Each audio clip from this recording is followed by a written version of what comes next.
जय जय श्री सीताराम भक्तों। स्वागत है आपका हमारा YouTube चैनल ब्रह्मेश्वर महादेव ज्ञान दर्पण में। भक्तों, आज जो है हम बात कर रहे हैं कार्तिक की पूर्णिमा। कार्तिक की पूर्णिमा जो त्रिपुर पूर्णिमा भी कहते हैं। इस दिन जो है ये बहुत बड़ी पूर्णिमाओं में से गिनी जाती है। आज के दिन जो है सतगुरुदेव श्री नानक गुरुदेव जी का जो है प्रकाटोत्सव, उनका जन्मोत्सव आज मनाया जाता है। तो आज की जो है गुरु की महिमा भी आज के दिन गाई जाती है। तो इसी के उपलक्ष्य में मेरे को जो है कुछ लोगों के जो है इस विषय में जो है कुछ प्रश्न आए थे। उनके प्रश्नों के उत्तर के निवारक मैं जो है आज गुरु की महिमा के बारे में कुछ बोलने जा रहा हूँ। हालांकि गुरु की महिमा बहुत बड़ी है और हमारी जो जुबान है, हमारी जो वचन है बहुत छोटे हैं, क्योंकि हम इस संसार के प्राणी हैं। और गुरु की महिमा जो है बहुत बड़ी है। उनकी महिमा गाना हमारे बस का तो है नहीं, लेकिन फिर भी जितना अपना ज्ञान है, अपने संत जनों से जो सुना है, गुरुजनों से जो मिला है, उसका प्रसाद स्वरूप जो मैं आपको जो है प्रस्तुत करना चाहता हूँ। और यदि अभी तक आपने हमारे इस चैनल को सब्सक्राइब नहीं किया तो सब्सक्राइब कर लीजिएगा। और यदि हमारी वीडियो आपको अच्छी लगती है तो इसको लाइक ज़रूर कीजिए। आपके लाइक करने से क्या होता है कि हमारा थोड़ा प्रोत्साहन बढ़ता है। और अगर आप कमेंट में कुछ लिखते हैं, लाइक भेजते हैं, तो उससे क्या होता है कि हमें उत्साह मिलता है और हम आगे जो है कुछ ना कुछ नया करने की सोचते हैं। और हम सोचते हैं कि हमारा जो मेहनत है, जो हमारा प्रयास है, वो सभी जनों तक पहुंच रहा है, सबको अच्छा लग रहा है। इसलिए यदि आपको हमारी वीडियो अच्छी लगती है तो उसको सब्सक्राइब कीजिए, लाइक कीजिए, अपने बंधु बांधवों को आगे भेजिएगा। भक्तजनों, आज हम बात कर रहे हैं जो लोग गुरु दीक्षा लेते हैं या लेने की सोच रहे हैं, या जिन्होंने गुरु दीक्षा ले ली है, गुरु मंत्र ले लिया है, इन सब के बारे में आज हम कुछ अपने चंद शब्दों में आपके सामने कुछ प्रस्तुत करना चाहते हैं। सदगुरुदेव की जो महिमा है वह बहुत अनंत है। सदगुरुदेव के द्वारा दिया हुआ जो मंत्र होता है वो बीज स्वरूप होता है। जैसे एक बीज हम छोटा सा बोते हैं तो वो बीज जो है आगे जाकर के बहुत बड़ा बड़ वृक्ष बन जाता है।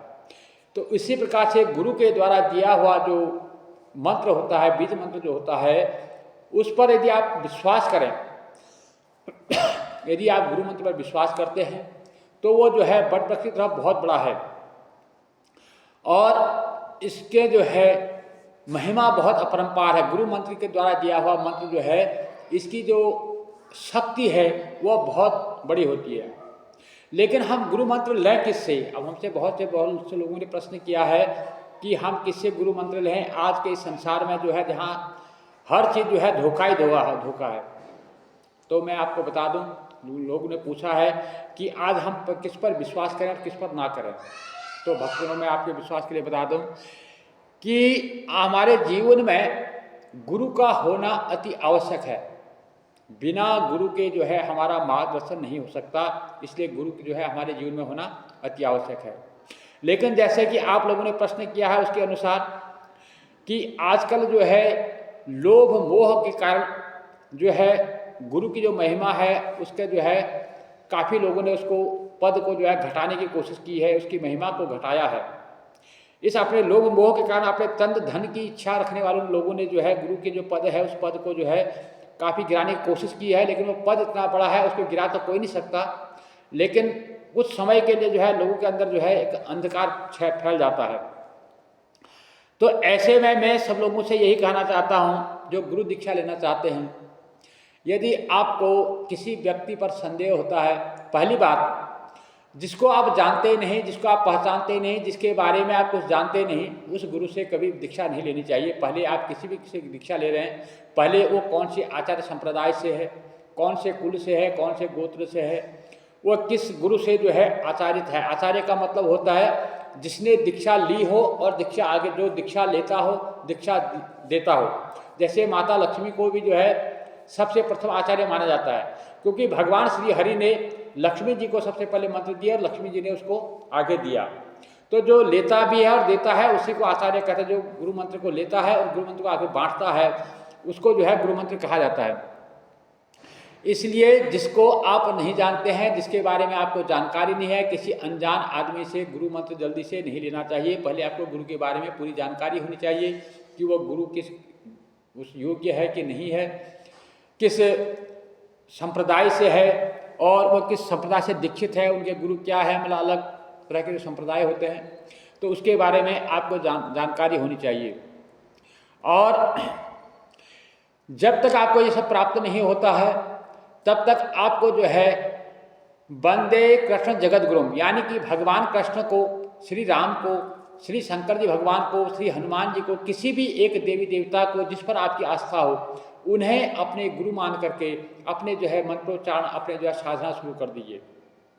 मैं आपको विश्वास दिलाता हूँ, आप जिस भगवान को जो है गुरु मान करके आगे चलेंगे कि एक दिन ऐसा आएगा कि वो भगवान, जो भगवान जिस भगवान की आप आराधना कर रहे हैं, वो आपको स्वयं जो है भगवान तक, गुरु तक पहुँचा देंगे। मैंने पहले भी एक सत्संग में बोला था कि भगवान स्वयं जो है गुरु बन करके किसी न किसी रूप से आप तक आ जाएंगे, क्योंकि गुरु और भगवान दो नहीं है। गुरु गोविंद दो खड़े काके लागो पाए, बलिहारे गुरु आपने गोविंद दियो बताए, क्योंकि गोविंद और गुरु जो है दो नहीं है, ये एक ही हैं। उनका स्वरूप जो है हमारा उद्धार के लिए भगवान जो है गुरु के रूप में हमारे सामने आते हैं। लेकिन आजकल इसका उल्टा हो रहा है, गुरु गोविंद दो खड़े काके लागो पाए, बलिहारी गुरु आपने फोटो दिया थमाए, यानी अपना फोटो पकड़ा दिया कि भाई आप जो है मेरा नाम भजो, आप नारायण को भूल जाओ, भगवान को भूल जाओ, श्री राम को भूल जाओ, आप जो है मेरा ही नाम जपो, मेरा ही सत्संग सुनो। ये जो है बात गलत है। ऐसे गुरु से बचना चाहिए, क्योंकि जो भगवान से विमुख करे, जो भगवान से आपका मुख मोड़े, वो गुरु हो ही नहीं सकता। इसलिए आपको जो है गुरु को जो पहचान होनी चाहिए, गुरु की जानकारी होनी चाहिए कि वो किस आचार्य कुल से है और किस आचार्य संप्रदाय से वो जो दीक्षित हैं, और उनका आचरण क्या है, उनका व्यवहार क्या है। दूसरा सबसे बड़ा जो है इसका प्रमाण देता हूँ, आप गुरु उनको मानिए जिनके पास बैठने से, जिनकी बातें सुनने से, जिनके जो है मंत्र उच्चारण से, या उनकी जो है आप जो कोई प्रश्न लेकर उनके पास जाते हैं, उस प्रश्न के उत्तर से आपके मन में जो है एकदम से शीतलता आ जाती है, आपका मन शांत हो जाता है। उनकी बातें सुन करके, उनका आहार व्यवहार देख करके, उनके पास में बैठने से, और यदि जो आप उनसे प्रश्न कर रहे हैं उन प्रश्नों को हल जानने से यदि आपके मन को संतोष हो जाता है, समझिए कि यही हमारे गुरु हैं। क्योंकि गुरु वैसे तो हम कहते हैं, बाकी ये भगवान ही हमारे गुरु रूप में आते हैं, जो हमारे मन के क्लेश को मिटाने के लिए हमें जो है भगवत मार्ग दिखाने के लिए आए होते हैं, वो हमारे गुरु होते हैं। अब बहुत से लोगों का अवधारणा ये होती है कि गुरु जो है नज़दीक में नहीं होना चाहिए, गुरु कोई दूर का होना चाहिए, जहाँ उससे हमारी जल्दी मुलाकात ना हो, ऐसा जो है दूर के गुरु होने चाहिए। जबकि मेरा मानना ये है, मैं सभी से यही कहता हूँ, गुरु ऐसा हो, यदि आप किसी समस्या में हो और ऐसी समस्या में हो, आप कुछ प्रश्न गुरु से पूछना चाहते हैं, गुरु इतने दूर बैठे हैं कि आप वहाँ जा नहीं सकते, आप उनसे, वो इतने बिजी रहते हैं, आप उनसे किसी प्रकार का संपर्क नहीं कर सकते, तो ऐसे गुरु का भी क्या फ़ायदा जहाँ आपको मार्गदर्शन ना मिले। आप वहाँ जाइए, ऐसे गुरु को गुरु बनाइए जहाँ कि आप जा कर के अपने मन को शांत कर सकें। उनके आगे जो आपकी दुविधाएं हैं, यदि आप कुछ पूछना चाहते हैं, उनके समक्ष बैठ करके आप जो है अपना उत्तर ढूंढ सकते हैं और अपनी समस्या उनके आगे रखें। और गुरु वही होता है जो आपकी समस्या का जो है समाधान कर दे, वही गुरु होता है। जो क्योंकि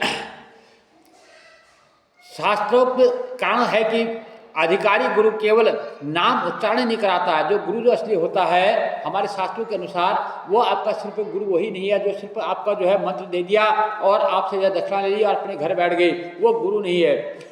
गुरु ये होता है कि अपने संकल्प शक्ति से जितना उसे ज्ञान होता है, जितना उससे जो है दैव जो भक्ति से उसने जो शक्ति प्राप्त की है, उसके द्वारा वो अपने शिष्य को देता है। अपने शिष्य को जो है वो किस प्रकार से इसको भगवत की प्राप्ति हो, वो सोचता है कि मेरे शिष्य को कैसे भगवान की प्राप्ति हो, कैसे इसका उद्धार हो, इसके लिए जो है वो अपना सारे संकल्प शक्ति उस पर लगा देता है। और उसके हृदय जो रूपी हमारा जो हमारा हृदय रूपी जो वट वृक्ष है, इसके अंदर जो है वो एक ऐसा बीज अंकुरित करता है जो हमारी भक्ति रूपी जो है भगवान श्री हरि के चरणों में लगता है, शंकर जी के चरणों में लगता है। तो ऐसा गुरु होना चाहिए कि जो हमारे मन को शांत कर सके, हमारे जो है आहार व्यवहार में हमारी जो कुछ प्रश्नावली होती है उसका जो उत्तर दे सके। अब हमने किसी को गुरु बना लिया, उस गुरु का आता पता नहीं, वो किसी शहर से आए थे, हमने उनको गुरु मान लिया और उसके बाद वो अपने घर, हम अपने घर, उसके बाद उससे हमारा कोई संपर्क नहीं। अब कल को हम किसी दुविधा में फंसे हैं, हमें किसी प्रश्न का उत्तर हमें जानना है, कोई हमारा संकट आया हुआ है, हम गुरु के पास जाना चाहते हैं, हम उतनी दूर है कि ना गुरु के पास जा सकते हैं ना आ सकते हैं। इसलिए मेरा मानना यह है कि गुरु हमेशा जो है नज़दीक का पास का होना चाहिए, जिसके पास कि आप अपनी समस्या, अपनी दुविधा रख सकते हैं, जिनके आगे आप ये बता सकते हैं कि वो जो आपकी समस्या का हल कर सकता हो, समस्या का समाधान कर सकता हो, गुरु ऐसा होना चाहिए। और वैसे हरि और गुरु कहने को दो हैं, लेकिन हरि से बड़ा जो है गुरु को माना गया है, जो भगवान से, जो गोविंद से बड़ा गुरु का पद दिया गया है, क्योंकि गुरु के हम इतने ऋणी होते हैं। गुरु जो है, पहले हमें ये समझना होगा, गुरु का मतलब होता है, गु का मतलब अंधकार, रु का मतलब हमारी जो आत्मा है, जो हमारी आत्मा को अंधकार से प्रकाश की ओर ले जाता है, वही हमारा गुरु है। इसलिए हमें गुरु का चयन करने से पहले अच्छी तरह से सोच विचार कर लेना चाहिए। फिर मैं यही बात कहूँगा कि आप जो है दूसरों के देखा देखी में, चकाचौंध में आकर के किसी को भी गुरु नहीं बना लेना चाहिए। पहले उसको समझना चाहिए कि इनके पास जाकर के मेरा जो मन हृदय है, मेरी जो आत्मा है, उसको शांति प्रदान होती है कि नहीं होती है, मेरे मन को शीतलता मिल रही है कि नहीं मिल रही है, मेरे प्रश्नों का सही उत्तर यहाँ से मिल रहा है कि नहीं मिल रहा है, जिससे कि मेरी मन को प्रसन्नता हो रही है, तब उन्हें गुरु बनाइए। उनके बारे में जानकारी लीजिए कि इनके गुरु कौन हैं, ये किस कुल से, किस संप्रदाय से दीक्षित हैं, उसके बाद किसी को अपने गुरु बनाइए। ऐसे जाने अनजाने में कोई चलते फिरते को गुरु बना लेना मेरी समझ से बाहर है। और इस प्रकार से मेरा मानना यह है, मैंने संत सनु से भी सुना है, एक हमारे परम श्रद्धेय, प्रातस्मरणीय परम संत, जो आज के युग के जो है महान संतों में जिनकी गणना होती है, वृंदावनवासी श्री प्रेमदास जी, प्रेमानंद जी महाराज हैं। उन संतों के मुँह से हमने सुना है कि वो संत जो है गुरु की महिमा को इतनी मतलब सरल ढंग से बताते हैं कि आप कोई सुनेगा तो आप सुनते रह जाएंगे। तो ऐसे संतों की बातें सुननी चाहिए, सत्संग सुनना चाहिए, संतों की बातें सुनने से जो है गुरु का चयन करना चाहिए। और हमेशा प्रातस्मरणीय सद्गुरुदेव श्री प्रेमानंद जी महाराज यही कहते हैं कि आप गुरु किसी को मानो या मत मानो, आप गुरु की बात को मान लो।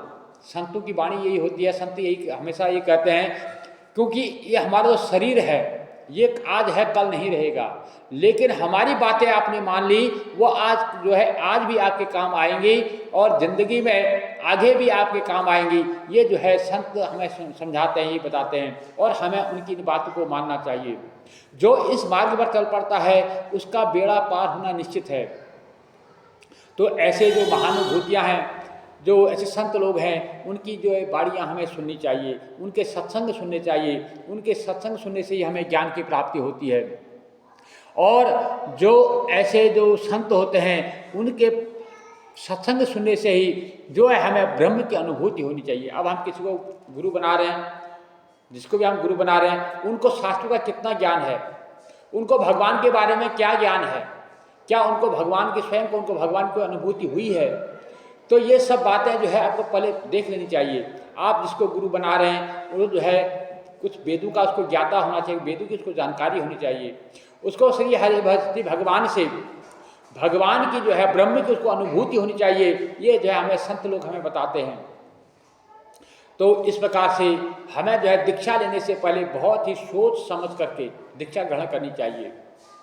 और मैं फिर एक बार ये कहता हूँ कि आप दीक्षा लेने से पहले हमारे परम श्रद्धेय प्रातस्मरणीय सद्गुरुदेव संत महात्मा जो है वृंदावनवासी श्री राधा उपासी श्री प्रेमानंद जी महाराज, जो बहुत ही अद्भुत संत हैं, आप उनका सत्संग जरूर सुना कीजिए, उनकी वाणी सुना कीजिए। निश्चित ही उनकी वाणी सुनने जो है आप लोगों के जो है बिना पार हो जाएगा। और जो लोग दीक्षा देते हैं उनके लिए भी मैं हाथ जोड़ करके ये प्रार्थना करना चाहूँगा।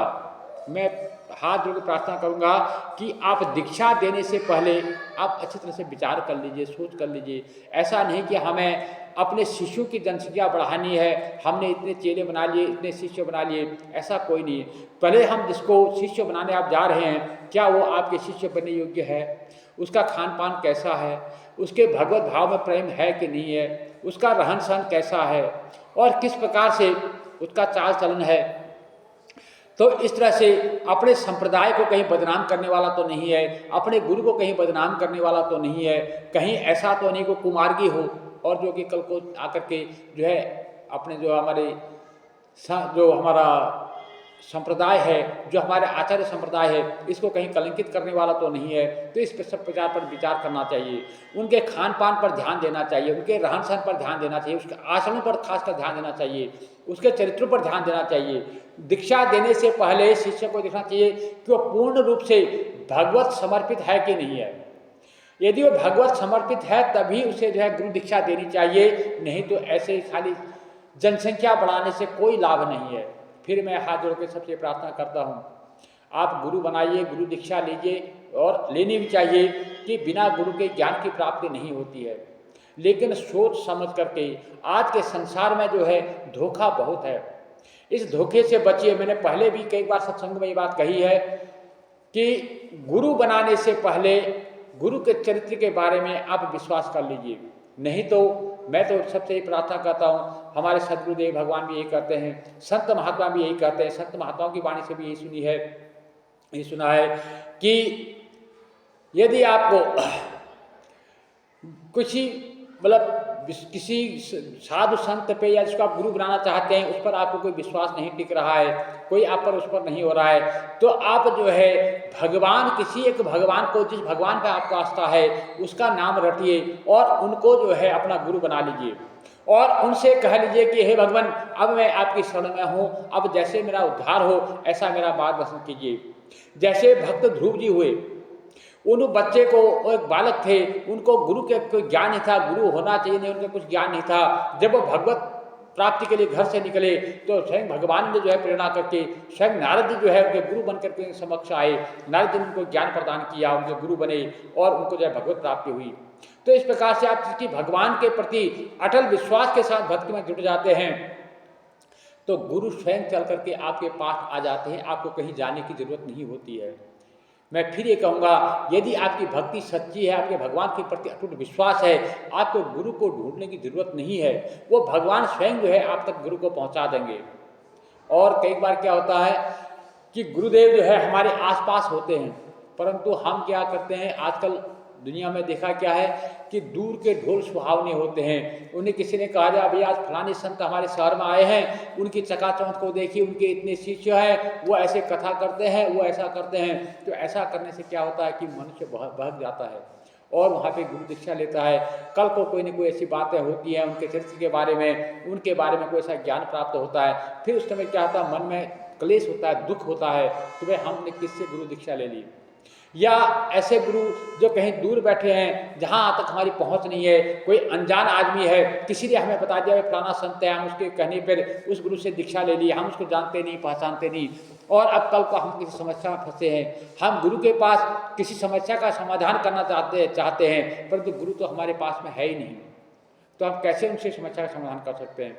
इसलिए गुरु ऐसा होना चाहिए जो कि जिनके पास बैठने से, जिनकी बातें सुनने से आपके हृदय को शांति प्रदान होती है, शीतलता प्रदान होती है, गुरु ऐसा होना चाहिए। इसलिए आज जो है कार्तिक पूर्णिमा के उपलक्ष्य में मेरे को बहुत से लोगों ने ये व्हाट्सएप पे जो है मेरे प्रश्न आए थे कि हमें जो है गुरु दीक्षा के लिए क्या करना चाहिए। इसलिए मेरा कहना तो यही है, जो आपको अच्छा लगते हों, जिनकी बातों से आपका मन में शिथिलता आती हो, आपके मन में जो है शीतलता आती हो, आपका हृदय पवित्र होता हो और आपको लगता हो कि हमें जो है ऐसे संत जो है लगता है इनके साथ हमारा जन्म जन्मांतर का संबंध है, उनके पास बैठने से आपको ऐसा अनुभव होने लग जाएगा, तो समझ लीजिए कि हमें गुरु की प्राप्ति हो गई, आपको कहीं दूर जाने की जरूरत ही नहीं है। कई बार क्या होता है, आपके पास ही गुरुजन होते हैं, आपके पास ही संबंधी होते हैं, परंतु आप जो है उन्हें पहचान नहीं पाते। तो ये जो है इस कलयुग का जो प्रभाव है, इसलिए आप अपने भक्ति पर ध्यान दीजिए। आप जिस प्रभु का ध्यान करते हैं तन मन धन से प्रभु का ध्यान कीजिए और एक दिन प्रभु जो है स्वयं आप तक गुरु तक पहुंचा देंगे, इसमें कोई संशय मत कीजिए। क्योंकि गुरु कोई अलग नहीं है, वो भगवान ही जो है उस रूप में आकर के आपके सामने उपस्थित हो जाते हैं। वो किस रूप में आएंगे ये कोई नहीं जानता। तो इसलिए आप जो है भगवान की भजन कीजिए, भगवान का जो है भक्ति कीजिए और उस भगवान से कहिए कि आप मुझे जो है सदगुरु को मिला दीजिए। तो एक दिन ऐसा आएगा कि वो स्वयं जो है भगवान आपको किसी सत्य संत से मिला देंगे और जो है आपके जो गुरु की प्राप्ति हो जाएगी। इसलिए मैं सभी भक्तों से ये निवेदन करता हूँ, आप धोखे से बचिए, किसी प्रकार के आडंबर से बचिए, आप सच्चे मन से भक्ति कीजिए, राम नाम का जाप कीजिए, कृष्ण नाम का जाप कीजिए, शिव नाम का जाप कीजिए, जो भी नाम आपको पवित्र लगता हो, जो अच्छा लगता हो। हमारा वो एक ही परम ब्रह्म परमेश्वर है, एक ही इष्ट है, उसके नाम विविध नामों में जो है वो संसार में विचरण कर रहा है। इसलिए उनके नाम को जपिए और उनके नाम को जपने से जो है आपका जो है कल्याण होगा और जो है उनके नाम से आपको गुरु की प्राप्ति हो जाएगी। और इतना ही कह करके मैं जो है आपसे सावधान करता हूँ, आपको नमस्कार करता हूँ। और आज जो है कार्तिक पूर्णिमा है, हमारे जो सिखों के प्रथम गुरु गुरु नानक देव जी का जन्म दिवस भी है। इस उपलक्ष्य में आप सबको शुभकामनाएं देता हूँ, बधाई देता हूँ। और यदि अभी तक आपने हमारे इस चैनल को सब्सक्राइब नहीं किया तो सब्सक्राइब कर लीजिएगा और हमारी वीडियो को शेयर कीजिए, लाइक कीजिए। और एक बार मैं फिर ये कहूँगा कि आप जो है सत्संग को सुना कीजिए, सत्संग में जाया कीजिए। सत्संग से ही जो है ज्ञान की प्राप्ति होती है। बिन सत्संग विवेक न होई, राम कृपा बिन सुलभ न सोई। सत्संग उससे ही प्राप्त होता है जिसके ऊपर राम की विशेष कृपा होती है, भगवान की विशेष कृपा होती है। सत्संग नहीं प्राप्त होता है, इसलिए सत्संग पर ध्यान दीजिएगा। जय जय श्री सीताराम भक्तों।